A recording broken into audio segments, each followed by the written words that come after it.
Okay, hopefully everything works with the microphone. Haven't done a vlog in a little while, but as you can see, I put back my original muffler. You know, I had to get a new gasket and a new clamp for it.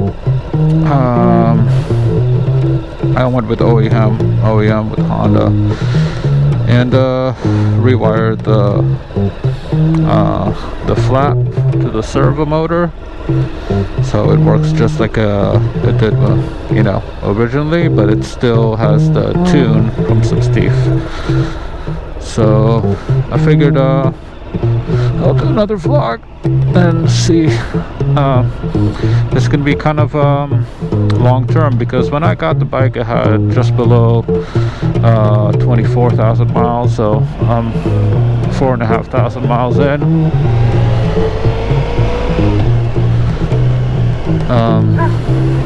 Means I'm due for an oil change too. Another one. So let me see. I hope you know, audio is gonna be okay. I'll try to keep, you know, mind my speed over here on this hot North Carolina day. Or, you know what, maybe for legal purposes I might be in somewhere else. All right, so yeah, what do I feel about the bike? Well, first of all, let's get the, you know, address the elephant in the room. The big heavy OE muffler. Why did I put it back on? Oh, I love doing the stop sign without putting my foot down. So Kaufman was great. It did what I wanted it to do, which is shave a ton of weight. And as for the noise, with the baffle in, it maybe gave me more power on the bottom end, or, you know, low mid, run 4, you know, up to about 4,000 or 5,000 RPM. But at the top, like above 7, it started feeling like, from 7 to 11, it started feeling a little bit choked. And they could have probably been resolved with just taking the baffle out whenever I go on a track day, or well, some track days have noise limits, so they wouldn't even let me do that. But it just seemed like it was too small to really evacuate everything it needs to when it, you know, in the high RPM. Maybe it's 7, 8, 9,000 RPM. Of course, you know, all the way on the tippy top. It just, the bike felt a little choked. So I figured, you know, let me put the original muffler back on, so I can really, you know, with an unbiased opinion, see which one I like better. And I think I like this one better. Yeah, it's heavy, but I think visually, yeah, it hides the original, it hides that single-sided swing arm, but it balances out from the back, balances out with that drive shaft on the other side.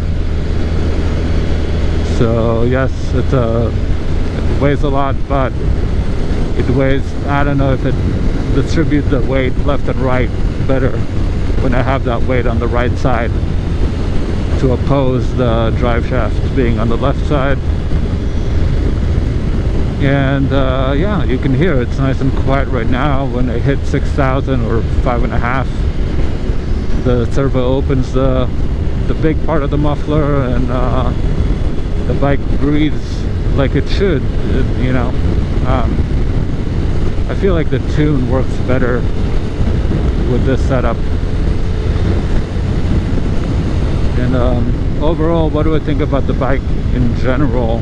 Like, I haven't ridden it 4,500 miles so far. The tires, those Pilot Road 5s, are freaking awesome. I did manage to lose the front and the rear. Yesterday that happened to me on the same corner. I did not drop the bike. Like I was on, there was just a thin layer of kind of a sand or sandy gravel. I think it was sand in the corner. I was leaned over with the front brake. Front started washing out, and I let go of the brake and straightened the bike out, like straighten it a little bit, saved it, and then I was like, whew. Then we opened the gas, and then the rear kind of washed out a little bit from under me. Still didn't drop it, just, you know, just kept on the gas and went straight. So nothing happened. This bike has such a nice weight, like I don't know, the way the weight is distributed. It was relatively easy to save. I didn't have to kick the ground or anything like that. And that was kind of a slide that on a dirt bike I would have kicked myself up, like kicked the ground. But when a bike weighs as much as this, you do not want to do that. You would just break your foot or your ankle try to do that. So it's best to use the engine to pick the bike up whenever you can. So the tires are great. I still have some life in them. I don't know how much life I have left in them, but it seems like plenty. Even though I did square them a little bit, but not as much as I would have squared tires that are not 2CT, like a dual compound. It seems to have held up pretty nicely.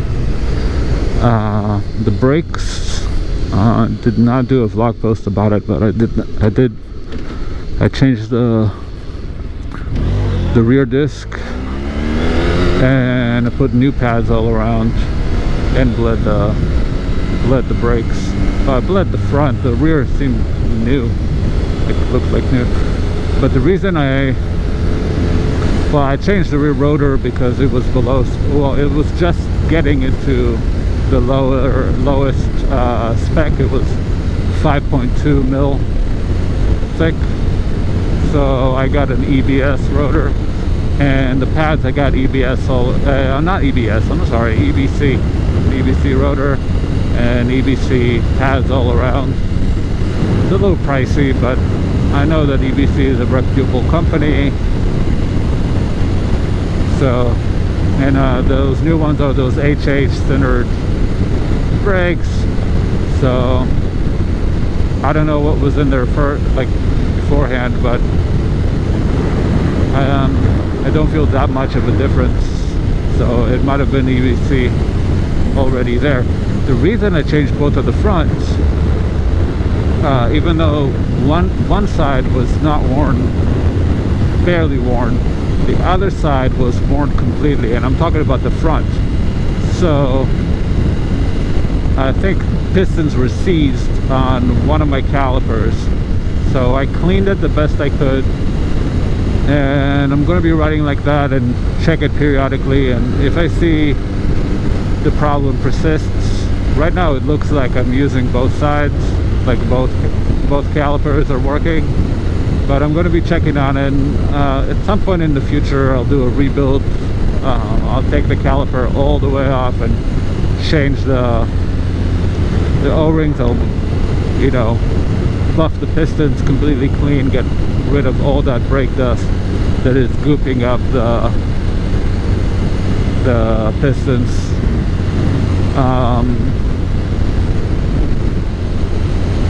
With this bike, I've decided to try and ride it about I don't know, about 22,000 more miles. Like, I want to get to 50,000 miles on the odometer before I reconsider the purchase. What I mean by that is, like, I love this bike.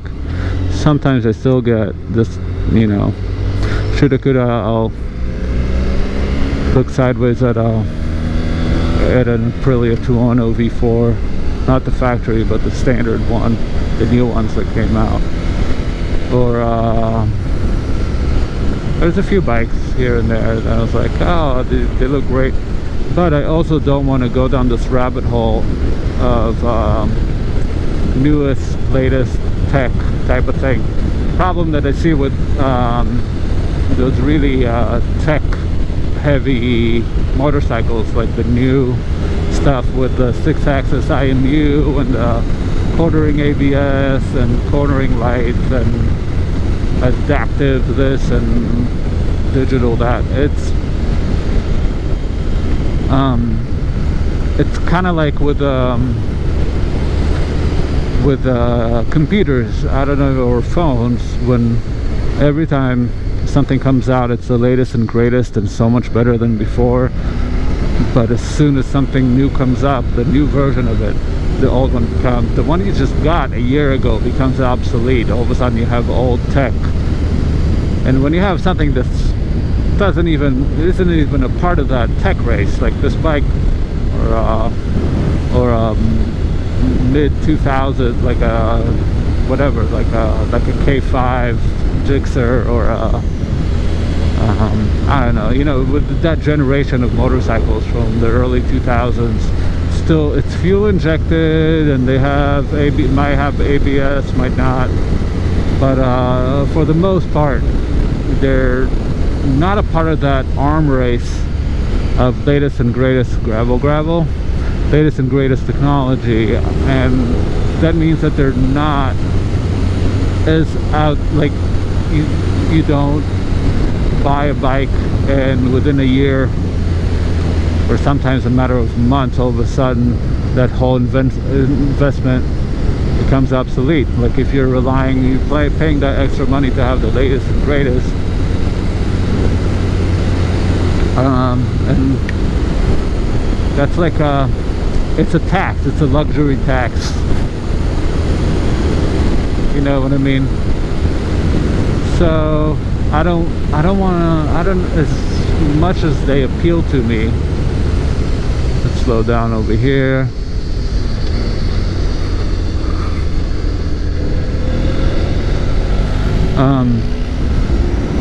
As much as those bikes appeal to me, they're lighter, stronger, faster, quick shifter up and down. That's something that I know as soon as I get a bike with a quick shifter up and down, I'm going to get spoiled. So, and I wouldn't want to ride anything without it. But who am I racing? I'm not racing anyone. I don't need the latest and greatest, and I don't need the, you know, I just want to enjoy the machine. And honestly, I want to be free from that whole dilemma of that pressure of, like, yeah, I have this, but if I would have waited 6 more months, I could have used the same money and get that newer one. And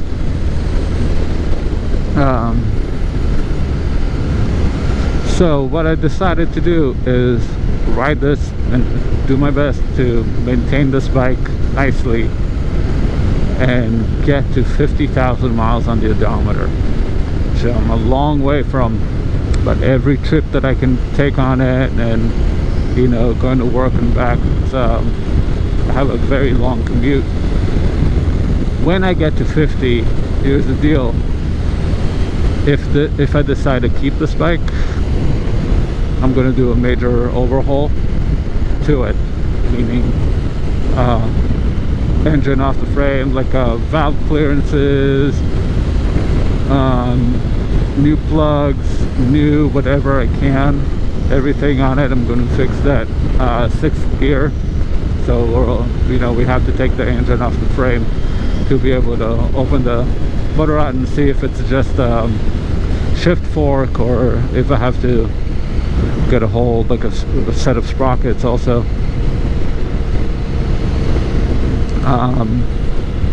And make the bike mechanically like new, again. That means upgrades that I'm holding off on, like steel braided lines, LED headlights and taillights, and things like that. Like I can drop 2-3 grand on it and have a bike that is like just as if this bike was made this day and age. Maybe besides cruise control, because they do make an electronic cruise control for this bike, but it's so expensive. I might just go with like an Atlas throttle lock for long trips. Let me know what you think, like if you have one of those throttle locks, like a cheaper one or a more expensive one. The breakaway system, I don't know if I have enough room here to install a breakaway, but I think I might be able to fit an Atlas lock. I tried the cramp buster on and off, and it's just, I'm so used to riding the way I do that it's just more work for me to ride with a cramp buster. It doesn't feel natural, so I just don't. But like every few months I was like, maybe I should give it a try, and then I won't need a cruise control, you know, I'll be able to rest my thing. But really, the way that I use the throttle is it's very pinch and roll type of thing, and a lot of people know it as the ice cream cone method. So I don't know, it just doesn't work for me. Repaving this road for a few days now. Alright, I think that's it for today. So let me know what you think. Is that 50,000 mile thing sound like a good idea to you or not?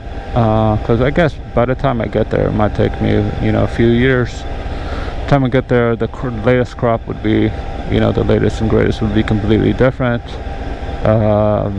Maybe we'll have electric bikes with a 250 mile range. I don't know. So we'll see. But thanks for watching, and you know, I'll see you guys next time. Bye.